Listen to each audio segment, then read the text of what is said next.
I love Christmas. I love gathering together with the family. I love eating all the food. I love the cheesy Christmas cracker jokes. I love seeing the excitement in my kids' eyes. And this year, Christmas is going to be different. 2020 has felt like such a dark year, and for so many of us, Christmas feels different. Maybe it's because tragically you've lost a loved one, or maybe you are isolated, or you're worried about elderly relatives.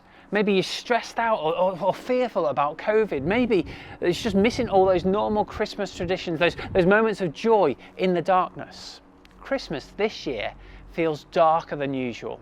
Joy seems to have been replaced with anxiety. Big gatherings have been replaced with isolation. We still want to celebrate, but it feels darker. Death seems to loom over our shoulders. And that feeling reminds me of another Christmas, the first Christmas. When Jesus was born, death loomed over him. The king of the land wanted Jesus dead, and he ordered that every baby boy was to be killed. So Mary and Joseph and Jesus had to flee the land. It was a dark time in history. But Jesus' best mate, John, said it was a dark time, but Jesus is the light in the darkness. He wrote this: the light shines in the darkness, and the darkness has not overcome it. The message of Christmas is that there is light. There's light that cannot be put out, light that cannot be overcome by darkness, light that is stronger than all the stuff that 2020 has thrown at us, light that will eventually beat the darkness. When I was 17, I worked in a kitchen with a bunch of mates. One night we were hanging out on some park benches. It was like 11 o'clock at night and we were out in the sticks, and the sky was filled with stars. Then all of a sudden, shooting stars started to appear. They were flying across the sky. It was just awesome.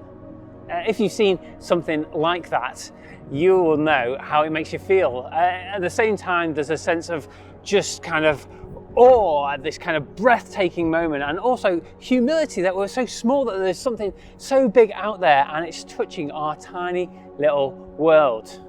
We were just sat there saying, wow. We were in the darkness going, wow. We saw their glory and it amazed us. John says that's what our Christmas can be like this year. We can be sat in the darkness, but we can still go, wow. Our world is dark. It's dark because of COVID. It's dark because of all the things that we've said and done. But Jesus is the light that darkness can't overcome. No matter who you are, you can come to Jesus and find that he is light. John spent 3 years with Jesus, and this is what he says. We've seen his glory, the glory of the one and only Son, who came from the Father, full of grace and truth. We looked at the shooting stars scorching the night sky and went, wow.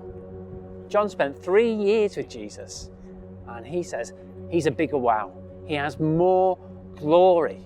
So you can come today in the midst of your darkness and come and find that Jesus is filled with glory, and in the midst of your darkness you can go, wow. One of the biggest reasons Christmas feels dark for me this year is because we won't be able to all gather together as a family. Christmas and family, they go together, don't they? But this year won't be the same. Normally we have Christmas dinner with about 20 or 30 other people squashed around my auntie's table. The emergency chairs are out, everyone's reaching across each other, feasting together, laughing together. But this year it won't be the same. Even if the politicians come up with some special way that we could come together, it won't be the same. It won't be the same because back in February, I led the funeral for the auntie who used to do all the starters. Christmas and family, they go together. But that also makes Christmas feel very dark when we've lost someone. The first Christmas without a loved one is very difficult. We long for them to still be sat in their chair. We long for them to be with us. We're made for eternal relationships, but they're always cut short. Imagine being in a family where no one ever dies. In fact, imagine being in a family where no one is neglected and everyone is loved perfectly. Well, that's what Christmas is all about. It's about Jesus offering you a chance to join God's perfect family. Listen to Jesus' friend John. He came to that which was his own, but his own didn't receive him. Yet to all who did receive him, to those who believed in his name, he gave the right to become children of God. Children born not of natural descent or human decision or a husband's will, but born of God.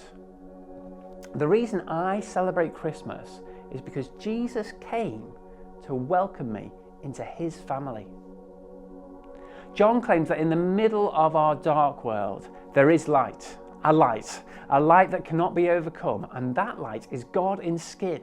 He's more glorious than a shooting star, and he's come so that any of us can be welcomed into God's family, no matter what we've done or who we are.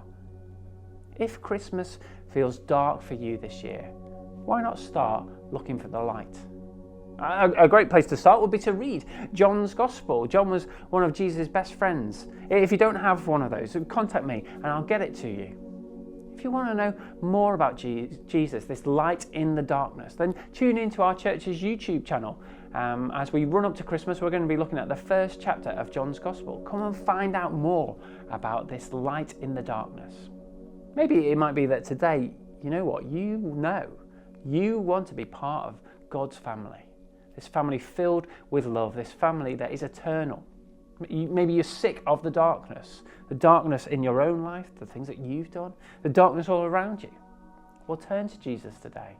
Pray and ask for his forgiveness. Admit that you are in darkness and ask him to reveal his light. If you do that, then message me. I'd love to help you more. Well, thanks very much for listening to our Christmas videos. I hope you get something from it. I hope you can see that Christmas is all about light in the darkness. Jesus is offering joy and peace. And I pray this year that you would discover that and that you would have a very happy Christmas.